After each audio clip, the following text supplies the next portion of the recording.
Before we start, I would like to take a moment to make a quick disclaimer involving the subject matter of this video. It is incredibly disturbing and involves brutal murders and minors. If you are young, a parent, or someone who is particularly squeamish, please proceed with caution. There will be no crime scene photos or photo depictions of gore in the video, but it is disturbing nonetheless. So, viewer discretion is advised. Have you ever watched a friend make a comment about how good things are going in their life, only to scoff at themselves afterwards, and then they tap on a table or knock on wood? Humanity over the years has developed a plethora of rituals and little superstitions that range from silly to incredibly dark in nature in some instances. Even you, person on the other side of the screen, probably have a few of your own. Maybe it's a lucky pair of mismatched socks that you refuse to wash because you're worried you're going to wash the luck out of them. Yuck. Or maybe it's tapping your glass on a table before a toast with all your friends, counting to 5 when you get angry, trying to avoid the cracks in the tile or sidewalk, or maybe it's brushing your teeth right after the shower with a hourglass weighted for exactly 2 minutes, and of course doing this right before you add your face moisturizer. Or maybe it's when you're driving down the road and you have that imaginary springy pole that bounces back and forth on either side of your car, and you have to avoid obstacles like telephone poles and mailboxes, otherwise something bad happens. That one might just be me, but people live out their daily lives with little ritualistic routines and superstitions that just kind of blend into the background of everyday life and are harmless for the most part. Even darker seeming rituals like Tibetan sky burials have a very sincere undertone to them. For those of you that don't know, in some parts of Tibet, when someone dies, their body is hung up where the carrion and crows are allowed to pick the flesh from their body until there's nothing left. And after there's nothing left, they take the bones and scatter them in nature. Their idea is that they are releasing the soul from the body and returning the body to nature.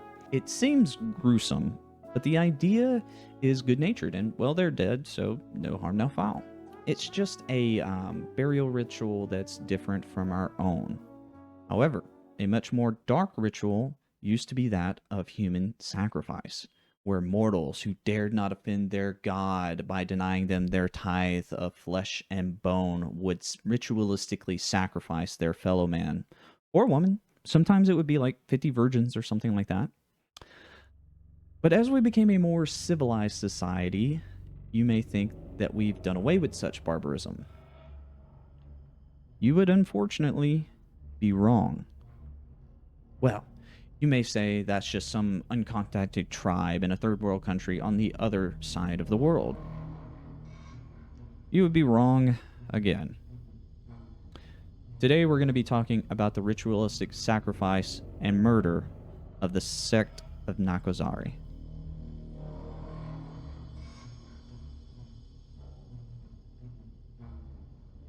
Hi folks, you can call me Norman. Welcome in, as today we will be discussing and talking about the modern day ritual sacrifices of the Sect of Nacozari in Sonora, Mexico.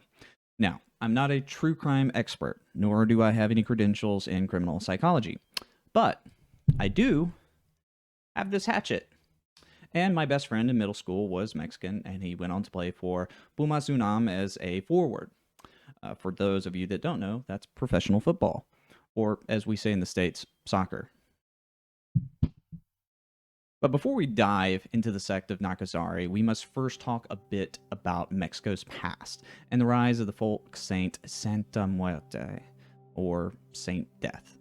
As a short primer, the Spanish conquistadors began their conquest of Mesoamerica in the year 1519, where they made allies with the local populace who were dissatisfied with their local empire, and with a combination of superior weaponry, armor, and the disease smallpox, were able to take the Aztec capital of Tenochtitlan.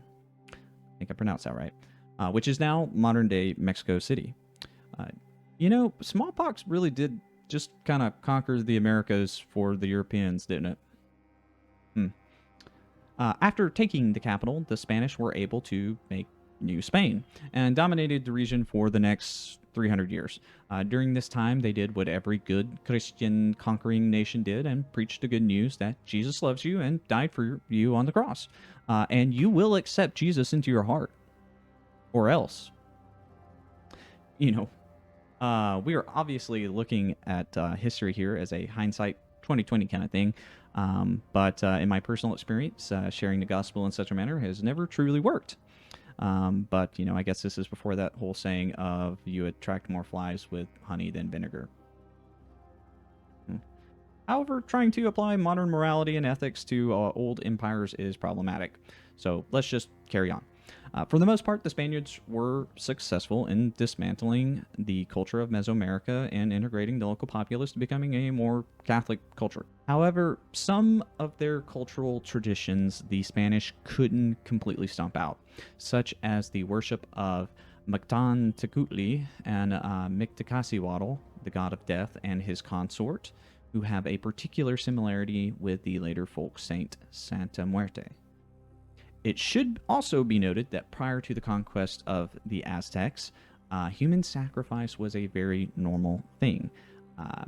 And in fact, it was probably a high honor to be sacrificed because the Aztec culture believed the god Huitzilopochtli, I don't know if that one's pronounced right, was fighting a constant war and needed the hearts and blood to keep on fighting. It's just too bad they didn't have like a Snickers bar to offer to gods back then, huh?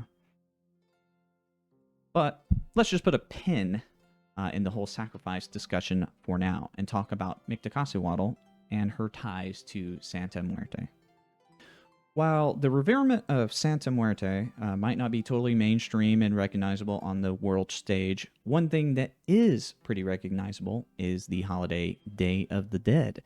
Now, Day of the Dead is uniquely Latin American, but is most likely a combination of Aztec reverement of the dead and the Catholic All-Hallowtide holiday, which includes All Souls Day, All Saints Day, and All Hallows Eve, or as we mostly know it as Halloween. Halloween also has this interesting story and how it's celebrated in the rest of the world. That is a combined cultural story that evolved over time.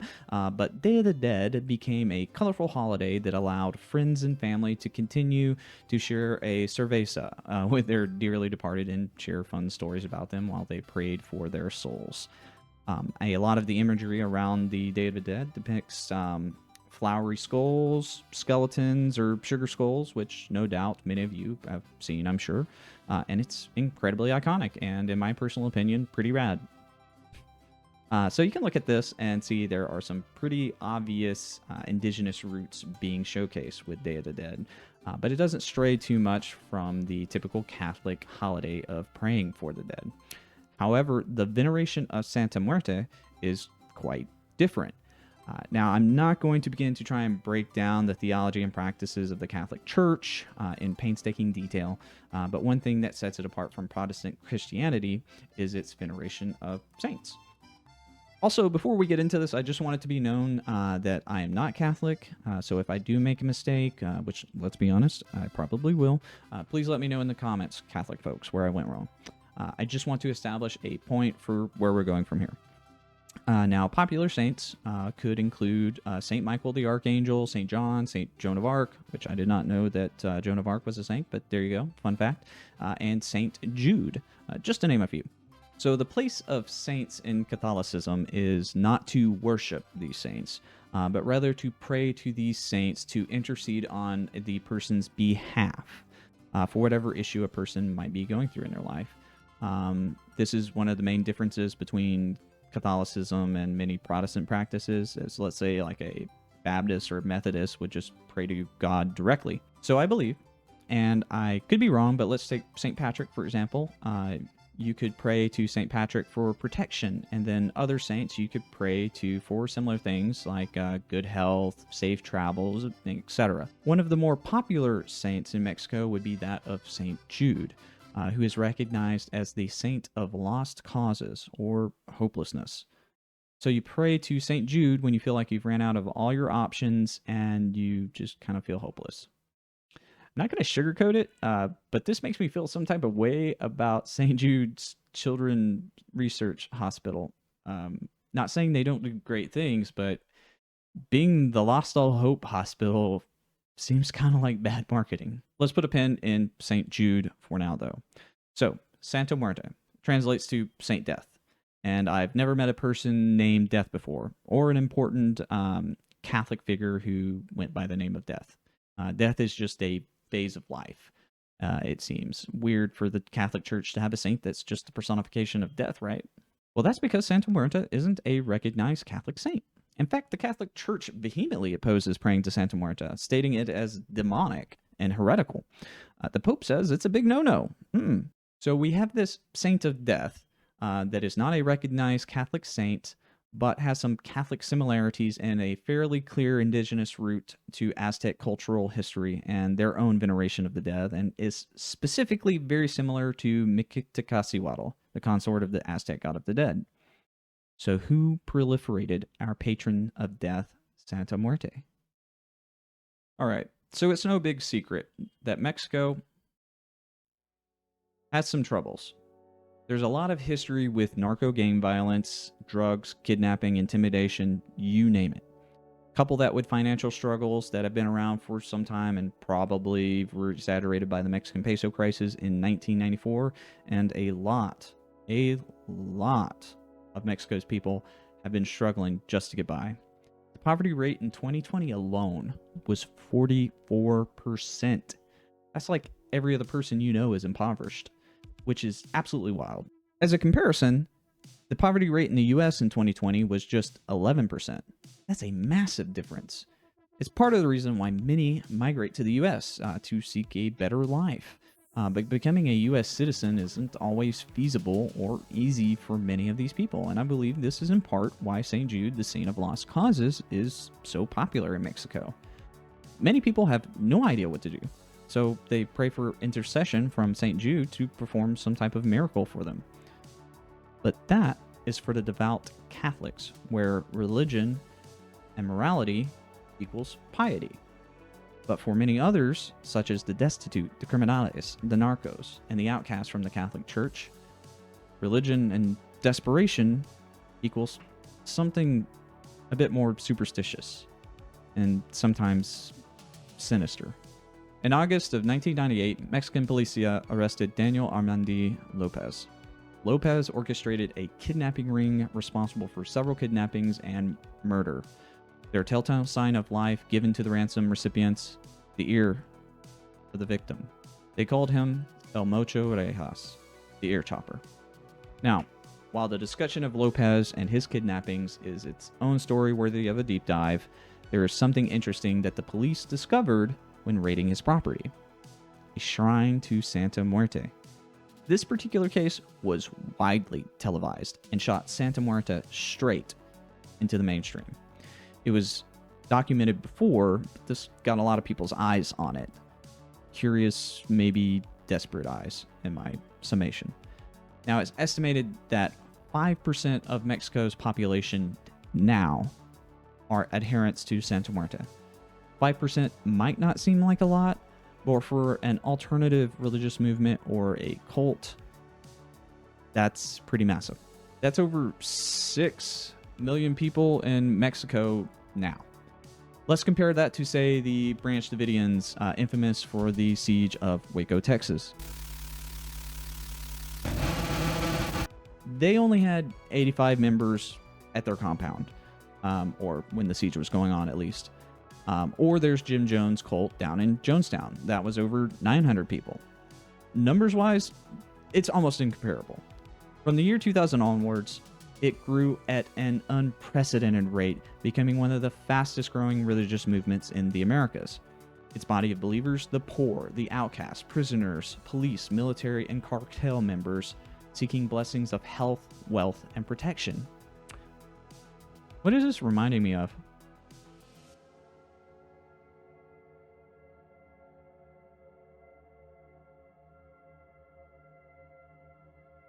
All right, so you have a country in crisis, filled with people in desperate positions, where on one side, if you are a good pious Catholic, you seek St. Jude, the saint of lost causes. While on the other side of the aisle, those outside of the Catholic Church Seek our bony lady Santa Muerte. So that was a lot. Let's recap. Mexico has rich historical roots, and in our case, specific Aztec roots that include worship of a skeletal death god and human sacrifice. This, throughout the years, combined with Catholicism, has melded and morphed into our fair lady Santa Muerte, who is thought to produce miracles of health and wealth. Meanwhile, Mexico's financial struggles and the war on drugs have produced a population that has many on the outside looking in and are desperate to do anything to improve their situation.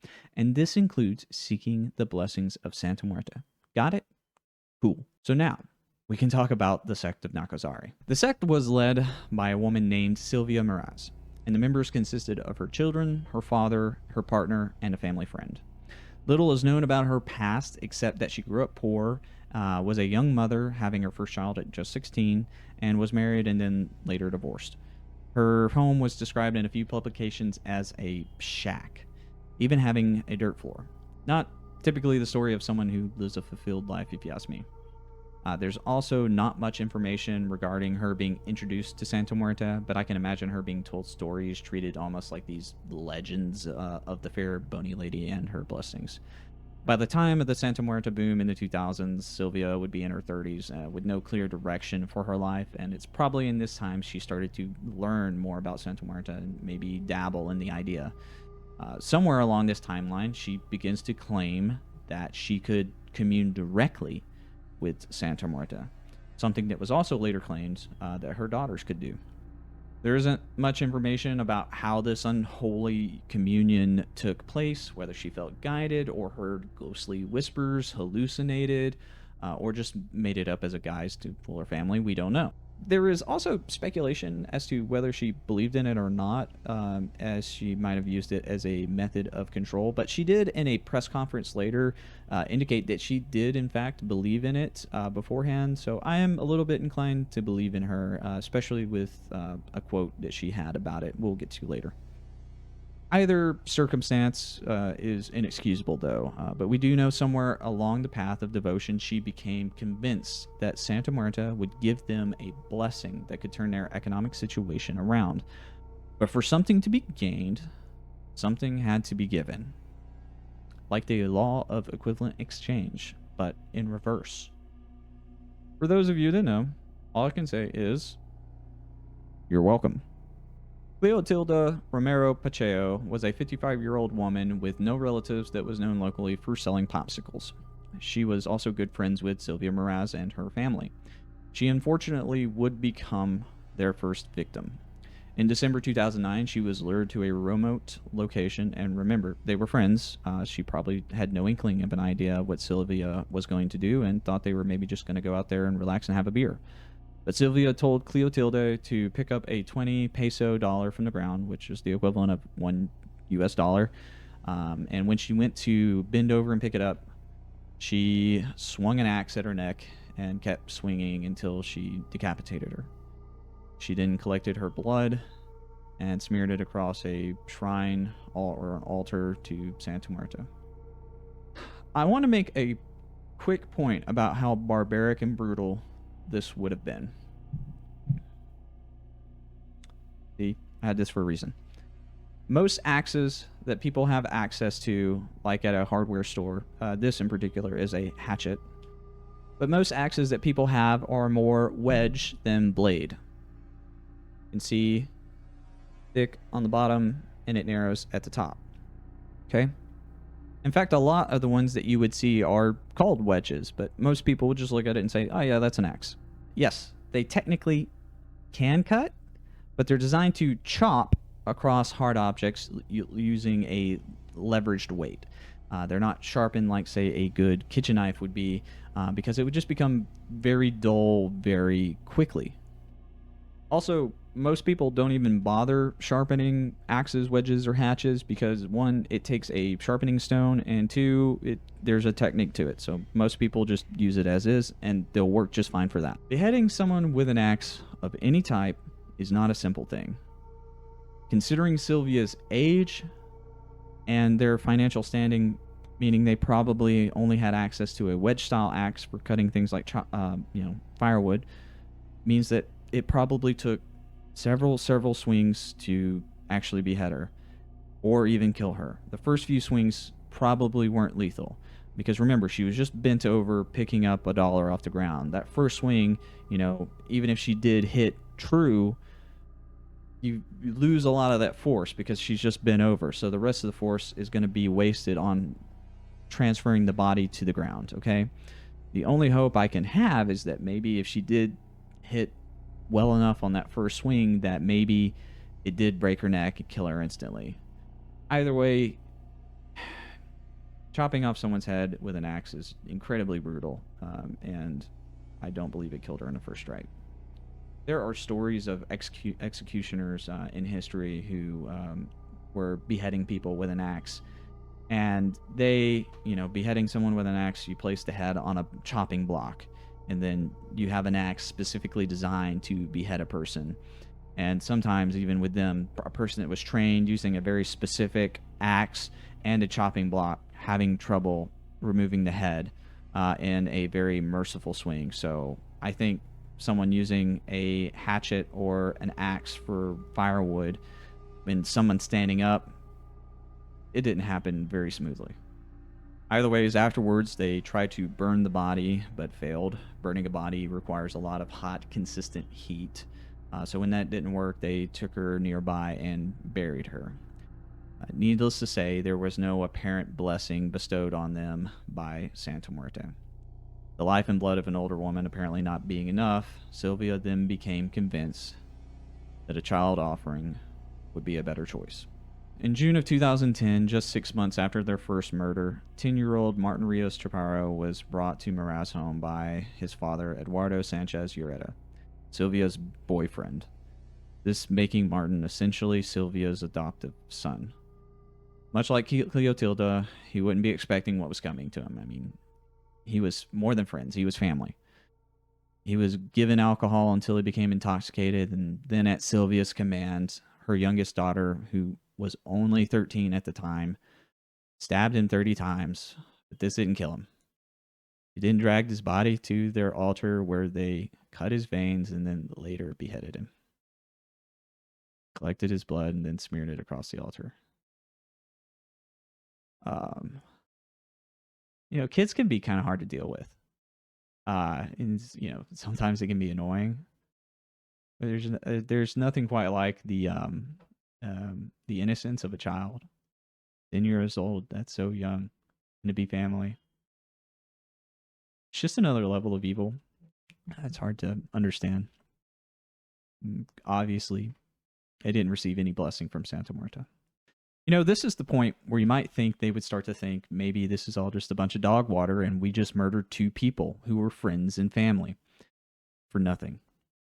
Often with things like this, there's this denial and reconciliation thing that happens where people start to think maybe we did something wrong or we weren't devout enough or it just requires more devotion, more sacrifice. So just 1 month later, they would make their third and final sacrifice. In July of 2010, just a month later, Jesus Octavio Martinez, Sylvia's grandson, was taken before their altar where she held and restrained him while her daughters butchered him. Process the same as the others, beheading and collecting the blood. And this all while in front of kids age 5, 2, and 1.